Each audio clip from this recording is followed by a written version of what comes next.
నమస్తే రమ్మగారు. నమస్తే జయ. రమ్మగారు, మనకి ఆంజనేయ స్వామి అనగానే సింధూరం గుర్తొస్తుంది. ఓన్లీ ఆయనకే ప్రత్యేకం. మనం ఆ కలర్ ఇంకెక్కడా చూడం. ఆంజనేయ స్వామికి సింధూరానికి ఉన్న సంబంధం ఏంటండి? ఈ గంధ సింధూరాన్ని స్వామికి, ఆంజనేయ స్వామికి సమర్పిస్తారు. చాలా ప్రత్యేకమైన సేవ. ఆయన దేవాలయాల్లో అది ఇస్తారు, అది పెట్టుకుంటాం, అది వదలదు. అవును, దేవాలయంలో ఓ పక్కన అద్దం పెడతారు, అద్దం దగ్గర అంతా అవే మరకలు కనపడుతుంటాయి, వేలు నుంచి వదిలిపెట్టదు. నూనె వేసి రంగరిస్తారు, నువ్వుల నూనెతో రంగరిస్తారు. దీనికి పురాతన కాలం అంటే మనకు తెలిసి మన తాతల నాటి నుంచి కూడా ఆంజనేయ స్వామికి సింధూరానికి ఏమైనా సంబంధం ఉంది. ముందు కాలంలో ఏం చేసేవారో తెలియజేయ. అసలు ద్వాపర యుగంలో ఆంజనేయ స్వామికి ఏదైనా పూజ చేశారు అనే పాయింట్లు కూడా మనం వినం. మహాభారతమే కదా మనకి ద్వాపర యుగంలో ప్రమాణం. మహాభారతంలో కానీ భాగవతంలో కానీ ఆంజనేయ స్వామిని పూజించిన ప్రస్తావన రాదు. ఒకే ఒకసారి ఎక్కడొస్తుంది, ఈయన సౌగంధికాపహరణం కోసం వెళ్తాడు భీముడు. అప్పుడు ఆయనకి ఆ గంధమాదన పర్వతం మీద ఈ ఆంజనేయ స్వామి కనిపిస్తారు. అప్పుడు వీళ్ళిద్దరూ ప్రార్థిస్తే అప్పుడు ఆయన ఆంజనేయ స్వామి ఏమన్నాడు, ఆయన భీముడి ప్రార్థనను అనుసరించి వచ్చి మీ రథం మీద కేతనంగా ఉంటాను అని చెప్పాడు. అర్జునుడి రథానికి జెండాగా ఉన్నాడు. జెండాపై కపిరాజు పద్యాలే ఉన్నాయి. అవును, ఆ కపిరాజు యుద్ధంలోనే కాకుండా వీళ్ళు మన విరాట పర్వంలో అర్జునుడు బృహన్నల వేషం నుంచి అర్జునుడి రూపంలోకి వస్తాడు కదా, అప్పుడు వచ్చి బృహత్ కపి వచ్చి కూర్చున్నాడు రథం మీద అని చెప్తారు మహాభారతంలో. ఓహో, కపి వచ్చేసాడట. ఆంజనేయ స్వామి వచ్చి యుద్ధం అనగానే అర్జునుడి రథం మీద ఉండాలి, వచ్చి కూర్చున్నాడు అని చెప్తారు. అవి తప్ప ఆంజనేయ స్వామి సేవా కాలాలు మనం అసలు చూడం. కానీ మనకి కలియుగంలో మన ముందు తాత ముత్తాతల నాటి నుంచి ఆంజనేయ స్వామిని సేవించడం ఉంది. కాలక్రమంగా రకరకాల కథలు వెలుగులోకి వచ్చాయి. పరాశర సంహితలో ఒక ప్రత్యేకమైన కథనని చెప్తారు ఆంజనేయ స్వామి సింధూరము కాంబినేషన్ మీద. ఎందుకు వీళ్ళిద్దరికీ ఈ సంబంధం ఉంది అని. మన రావణ వధ అనంతరం పట్టాభిషేకం జరిగింది సీతారాములతో పాటు. ఆంజనేయ స్వామి కూడా వీళ్ళంతా వచ్చారు. ఓకే, ఆంజనేయ స్వామి, సుగ్రీవుడు, తార, అంగదుడు, రుమ వాళ్ళే కాకుండా మళ్ళీ విభీషణుడు, జాంబవంతుడు అంతా కూడా శ్రీరామ పట్టాభిషేకం చూడడానికి ఇక్కడికి అయోధ్యకి తరలి వచ్చారు. చాలా కాలం ఆంజనేయ స్వామి సీతారాముల సేవలోనే ఉన్నాడట.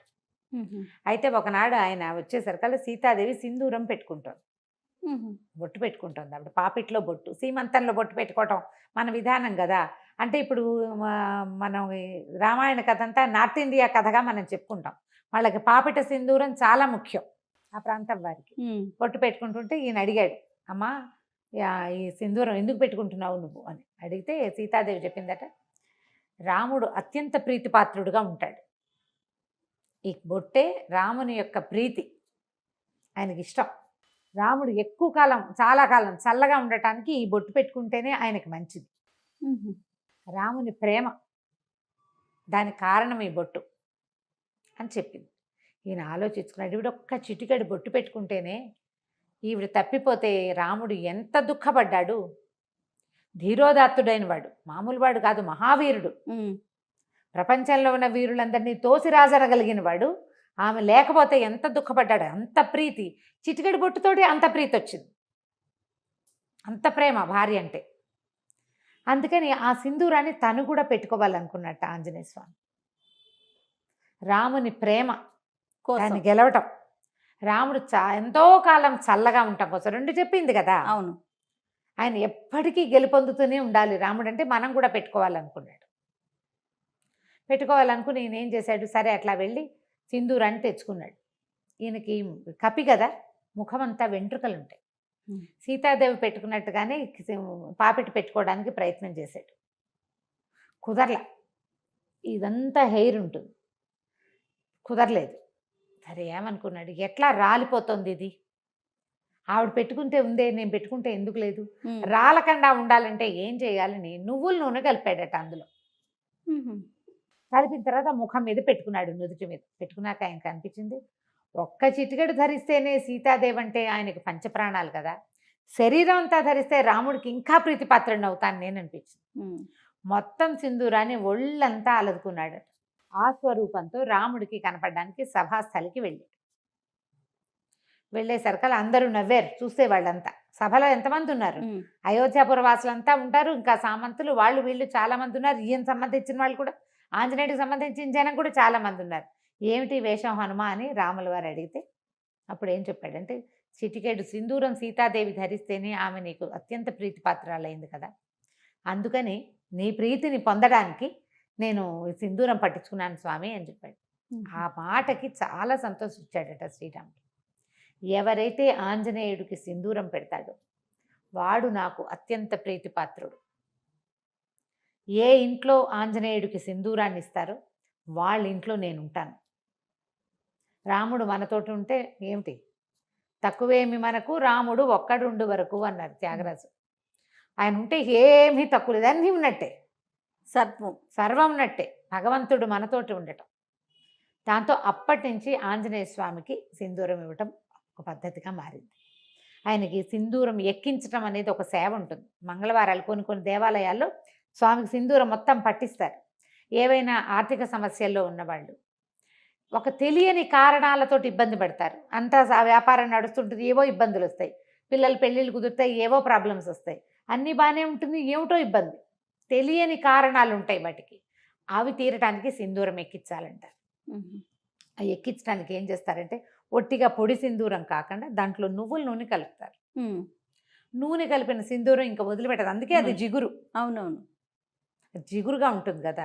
అయితే ఈ గంధ సింధూరము, ఆ సింధూరపు దాన్ని తయారు చేసే రాళ్ల వల్ల ఈ నువ్వుల నూనె కలిపితే కొన్ని చోట్ల మోకాళ్ళ నొప్పులకి వాటికి వైద్యంగా కూడా నార్త్లో వాడతారట. దాన్ని ఎక్కువ కాలం వృద్ధాప్యం రాకుండా ఉంటుంది సింధూరం అలదుకుంటే అని చెప్తారు. కానీ శరీరం అంతా సింధూరం పట్టించుకొని మనం ఎక్కడ ఉంటాం, ఉండలేకపోతాం కదా. కనీసం సంవత్సరానికి ఒకసారైనా ఆంజనేయ స్వామికి ఈ సేవ జరిపిన వాళ్ళు అకాల మృత్యువు దరిచేరదు వాళ్ళని. ఏడాదికి ఒక్కసారి మనమే స్వయంగా అలంకరించగలిగితే మంచిది, అవకాశం ఉంటే. లేదా దేవాలయాల్లో ఈ సింధూరం ఎక్కించే సేవ కనుక చేయిస్తే ఇక మృత్యువు రాదని చెప్పం మనం.